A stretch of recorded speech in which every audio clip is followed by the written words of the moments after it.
জানতে চাই আজিজুল, যারা বন্যায় আটকে পড়েছে সেই দুর্গতদের উদ্ধারে কি ব্যবস্থা নিয়েছে প্রশাসন?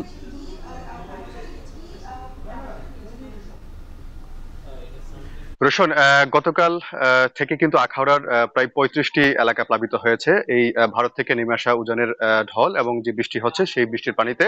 এবং গতকাল রাত থেকে কিন্তু পানির পরিমাণটা আরো বৃদ্ধি পাচ্ছে, যার ফলে আসলে এখন নতুন করে আরো প্রায় ৫টির মতো গ্রাম কিন্তু প্লাবিত হয়েছে। সব মিলে এখন পর্যন্ত প্রায় ৪০টি গ্রাম প্লাবিত হওয়ার খবর আমরা পেয়েছি।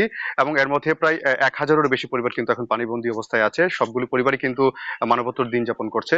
আমরা কথা বলেছিলাম, আসলে আপনি যেটি জানতে চেয়েছেন যে আসলে তাদের উদ্ধার তৎপরতা নিয়ে, আমরা কথা বলেছিলাম আখাউড়া উপজেলা নির্বাহী কর্মকর্তা গাজালা পারভিন রুহির সঙ্গে।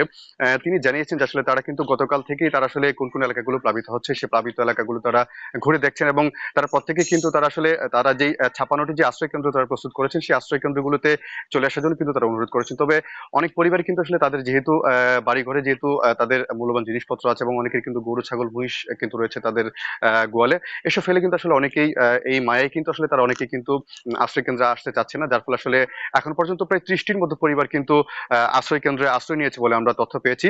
তবে উপজেলা নির্বাহী কর্মকর্তা গাজালা পারভিন বলছেন যে আসলে আজকে সকাল থেকে তারা আসলে বন্যা দুর্গত এলাকাগুলোতে যে পরিবারগুলো পানিবন্দী আছে সেই পরিবারগুলোর মাঝে শুকনো খাবার তারা বিতরণ করছেন।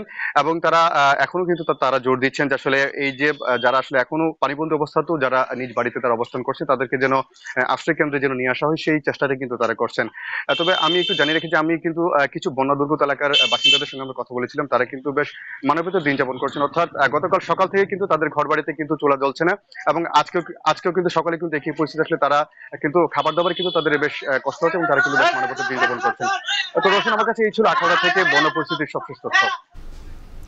ব্রাহ্মণবাড়িয়ার বন্যা পরিস্থিতির সবশেষ খবর জানাচ্ছিলেন সহকর্মী আজিজুল সঞ্চয়।